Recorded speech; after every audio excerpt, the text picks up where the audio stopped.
Hello and welcome. You're watching DD India and I'm Gautam Roy, and this is a special interaction because come the 16th of February until the 20th, the world's eyes will be focused on how India is taking its mission artificial intelligence forward with the AI Impact Summit, the first such event anywhere in the global south.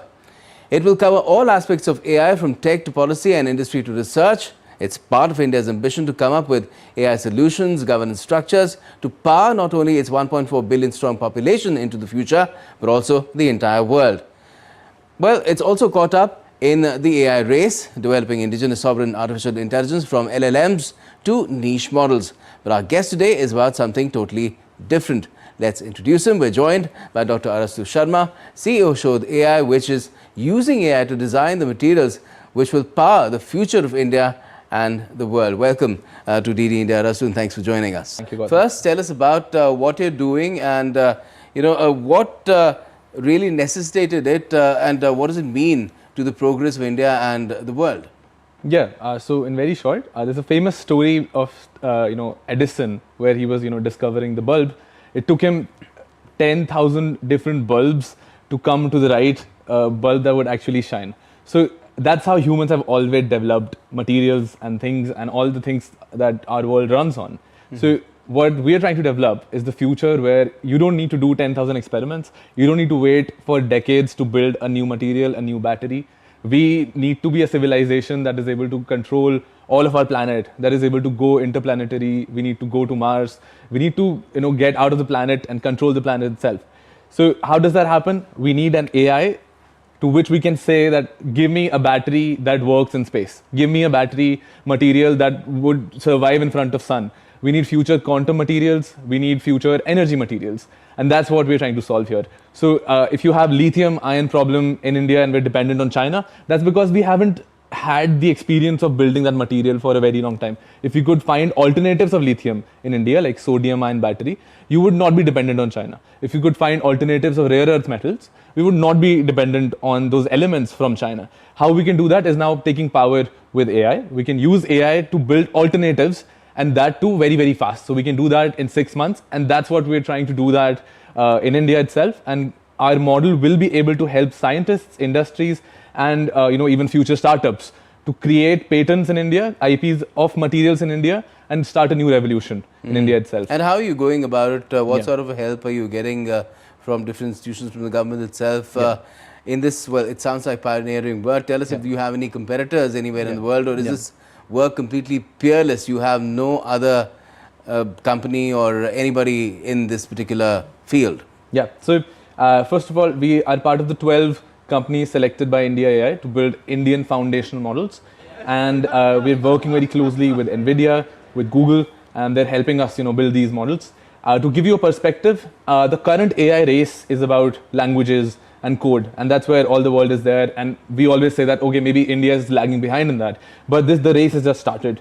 In the next 4 or 5 years, the race would be about AI for science. You'll have AI for pharma, biotech, and material science. So there is AI for pharma that has already started in US. There are companies that are working in China on biotech, and we want to be the leaders in material science and take India in a leading position and not catching up to other countries. So there are competitors that are coming up in China and US, but everyone's still at ground zero. So this is the time to start working on it. And so what stage are you at yourself currently in terms of being able to design these new futuristic materials? Yeah, so we've built our first foundational model that we'll be demoing at the India AI Summit. We've been given the opportunity by India AI to get a lot of GPUs working together. They've helped us in infrastructure development around it, and we'll be demoing our first product. Within a few months, we will be partnering with a few Indian industries to develop the first sodium ion batteries in the country. All right, wonderful. Now, you already mentioned materials, but what are the other kind of key AI capabilities which India should be trying to develop or is in the race of developing? Because after all, it is being said to be an AI race that the world is caught up in right now. Yes. Good question. So in a lot of policy discussions that we've been involved with the government as well, and also the meeting with the PM, I was always bullish on not just that we need to push for language models, but we need to go towards niche models. We need to go for AI for healthcare. We need to go for AI for pharma, drug discovery. We need biologics new types of therapeutic solutions, gene editing. In all of these areas, which is sort of comprised within the AI for science, if India is able to invest in it at the right time, which is right now, in the next 4 or 5 years, we'll be one of the leading companies, having one of the best HR and now one of the best infra for AI development. We would be one of the leaders in the future. Tell us a little bit more about that interaction that you had with the Prime Minister along with some other AI startup founders and people associated with such work. What was conveyed to you in terms of the PM's perspective, in terms of the use of AI, and also the fact that there is fear as well among a lot of people all over the world, not just in India. India is a hugely populous nation. So related to jobs, there is an apprehension as well. Yeah, I mean, first of all, it was a once in a lifetime opportunity for all of us to meet the Prime Minister. And as everyone says, I was shocked on his depth of understanding on this topic. And we had a long conversation. He had spent an hour and a half with us discussing on each of these projects. My motivation when I was interacting with him was to sort of transfer this vision on AI for science to him, wherein he himself said to me that it is, I always also say that currently all the AI use cases are around laziness and making things easier for people, but we need to move forward from language and go towards other areas of solutions where the impact of AI can actually be seen. He did mention about ethical AI and how his motivation and push has been towards that, and I really appreciated that. Yeah. And what does a platform like the India AI Impact Summit mean to a startup like yours? Because of course it's a platform where you can showcase what you're doing, which you will be doing. Yeah. But in other aspects of how AI is being developed, does it also mean exposure? Because not just heads of government and state, last count is 15. 100 companies from all over the world will also be there. So it will be a huge learning opportunity too. I mean, there's no question to that.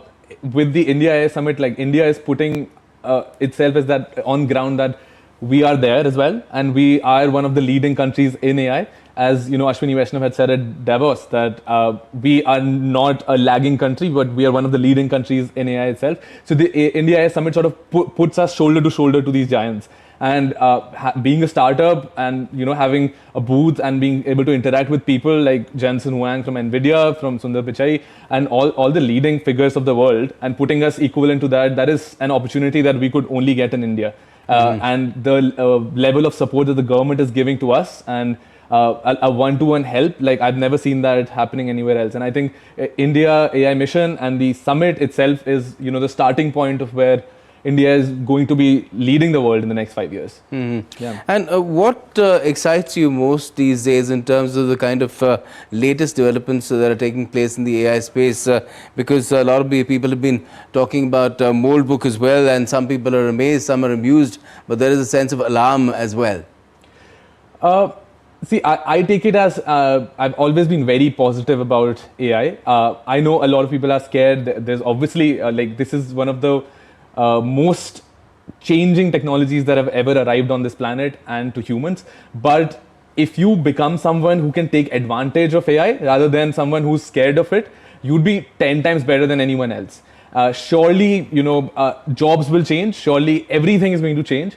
But as we've always seen, technologies bring more opportunity. There are different opportunities than before, and we have to adapt to have. We have to get more skilled, but people have to adapt it, and people have to become better at it by using it and not being scared from it. And there is going to be trillions and trillions of dollars of more opportunities that are being developed with AI and solutions that we can't even think of. Solving problems of healthcare, drugs, solving problems with material as we are working on. These are the places where we can actually solve genetic diseases. We can solve world hunger. That can only be done with AI now, and we should take advantage of it. But developments like Mold Book, where agentic AI is talking to agentic AI, even complaining about their humans, and then trying to say that let's come up with a different language. Does that put you in the camp of we should regulate AI, or you remain in the camp which says that it should be completely unfettered and only self-regulation is the best kind of regulation there? I'm on the second side. I believe in open technologies. I believe that stopping anything first of all, you cannot stop anything. The world's best technologies are open source technologies. And one of the main advantages, if you see, of AI is that a person sitting in Silicon Valley has become equivalent to person sitting in India. Like, we have the same type of knowledge now with help of AI. We can do the same things that they were able to do in their own ecosystem. So, we have to talk about that. The advantages of open source systems, advantages of open usage is far more better than regulated systems. And that is the only way that humans overall will be able to go towards a positive outcome. I'm very optimistic that humans as an average will improve, the life will improve overall with help of AI. Okay, wonderful. I'm sure this will also be a subject which will be hotly debated. Definitely. Where the AI Impact Summit is concerned, and I wish you all the success and the summit too. Thank you so much for joining us and talking about it, Dr. Arastu Sharma of Shodh AI. So that's a wrap as far as this conversation is concerned, but a lot of exciting things happening in India related to AI, not just the summit, but a lot more that is yet to be explored, and we'll keep looking at that as well here on DD India. Thanks for watching.